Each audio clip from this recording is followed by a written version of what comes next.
Un accidente cerebrovascular es una enfermedad aguda en la cual se produce una lesión cerebral en alguna región, en alguna parte del cerebro humano, y que puede esta lesión deberse a la obstrucción de un vaso sanguíneo cerebral importante que deja una zona del cerebro sin irrigación, sin circulación sanguínea, produciéndose lo que se llama un infarto cerebral.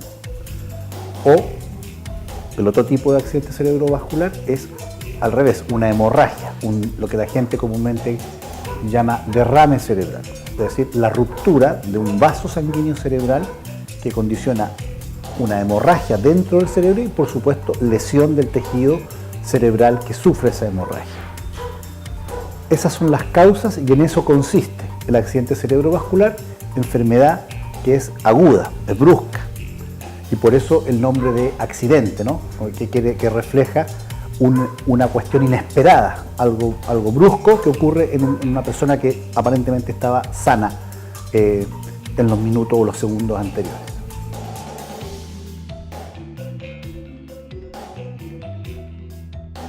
Son los mismos que se señalan, que la gente conoce habitualmente o escucha, para los infartos al corazón, es decir, hipertensión arterial, la presencia de hipertensión arterial mal tratada o mal controlada, obesidad, sedentarismo, falta de ejercicio, aumento en los niveles de grasa circulantes, colesterol, triglicéridos por sobre lo normal, muy importante, quizás de los más importantes, el tabaco, el tabaquismo, el fumar en exceso o el fumar en buenas cuentas. Y también la presencia de otras enfermedades que las personas pueden tener, como la diabetes, ya mencioné la hipertensión arterial, el uso de anticonceptivos orales y algunas otras drogas similares a los anticonceptivos que se recetan en algunas personas por algún tipo de enfermedades son, en síntesis, los factores principales que pueden favorecer la aparición o la ocurrencia de un accidente cerebrovascular, ya sea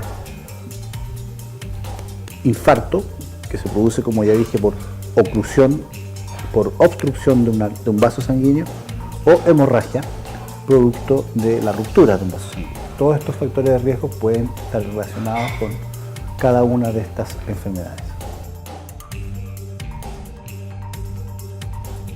Generalmente, como dije, es un cuadro brusco, inesperado. Es una persona que está previamente sana o previamente en buenas condiciones, sufre una pérdida de conciencia. Eso es muy frecuente, es muy habitual. Es decir, lo que la gente conoce como pérdida del conocimiento, que no es un término correcto, el conocimiento no se pierde, lo que se pierde es la conciencia. Conciencia significa la capacidad de estar alerta, tener los ojos abiertos y entender lo que pasa en el mundo a su alrededor.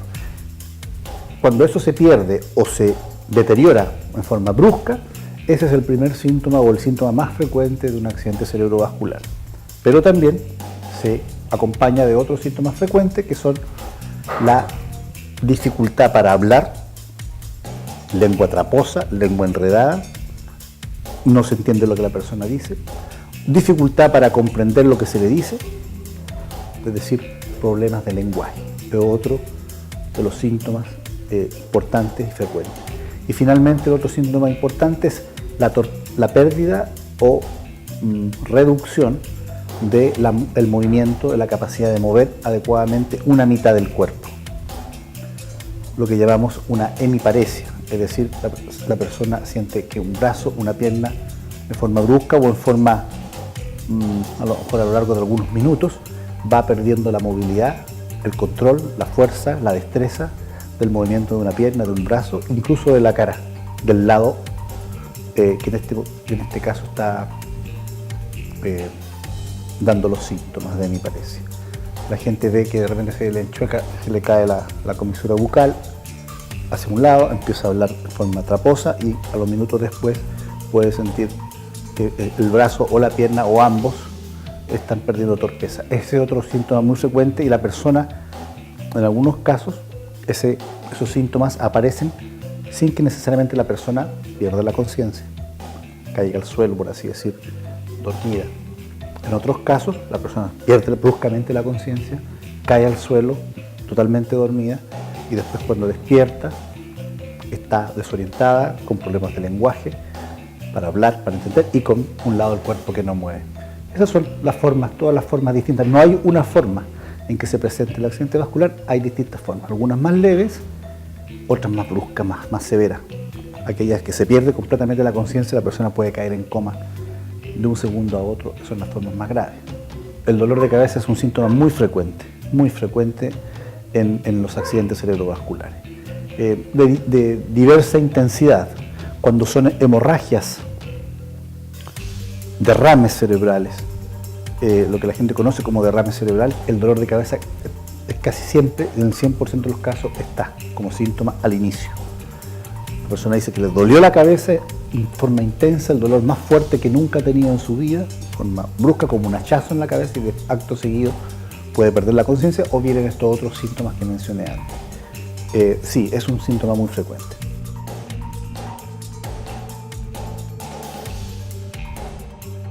La pérdida de conciencia, si una persona está inconsciente, pueden ser varias causas, no solo el accidente cerebrovascular.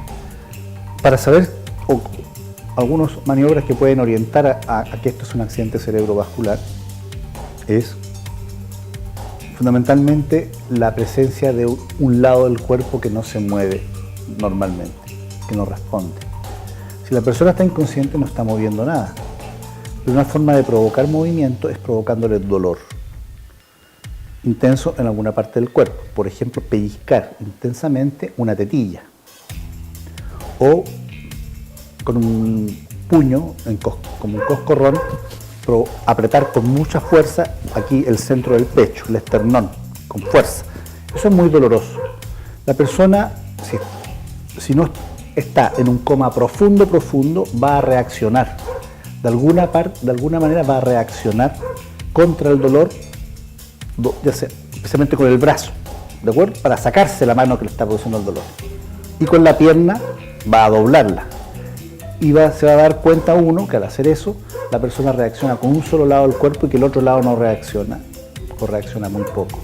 Eso va a hacer pensar al observador que la lesión que está provocando la pérdida de conciencia está provocando también una pérdida de fuerza en un lado del cuerpo, y entonces uno puede sospechar que lo más probable es que tenga un accidente cerebrovascular. No es 100% seguro, pero eso sugiere que la causa fue un accidente cerebrovascular. Lo mismo son los antecedentes previos de lo que pasó antes de que la persona perdiera la conciencia, lo que dicen los testigos. Es decir, si antes que la persona cayera al suelo con pérdida de conciencia, los testigos que estaban con ella dicen que empezó a hablar raro, que empezó a caerse la saliva por un lado de la boca, que se quejó de que no sentía el brazo o que estaba muy torpe, y después de eso pierde la conciencia, eso es un antecedente que permite suponer que lo más probable es que esa persona sufrió un accidente cerebrovascular, por eso perdió la conciencia.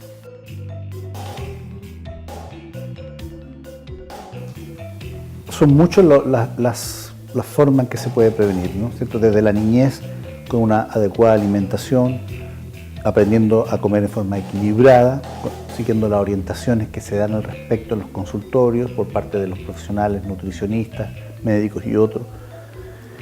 A medida que se avanza en la vida adulta, ¿no es cierto?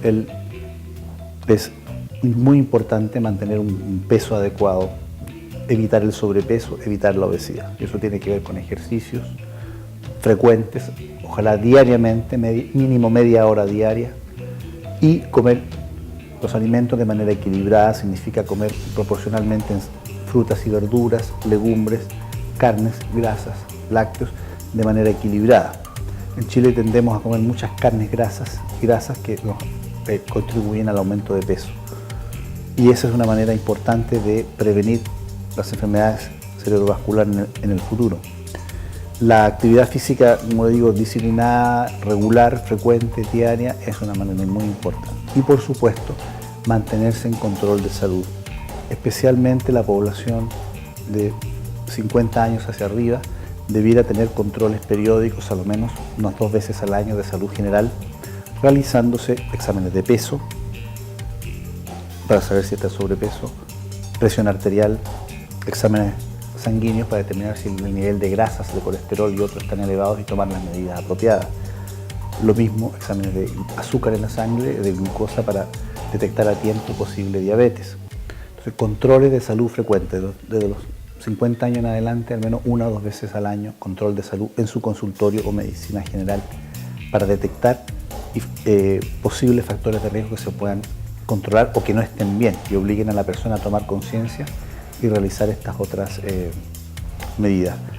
Por supuesto, aquel que es hipertenso, aquella persona que se le diagnostica hipertensión arterial, aquella persona que es obesa, aquella persona que tiene una diabetes mellitus como enfermedad, son personas que están en un nivel mayor de riesgo que aquel que no tiene esas enfermedades. Entonces, esas personas tienen que tener tratamientos médicos y seguir las indicaciones, los controles, los tratamientos de todo tipo para mantener esas enfermedades controladas.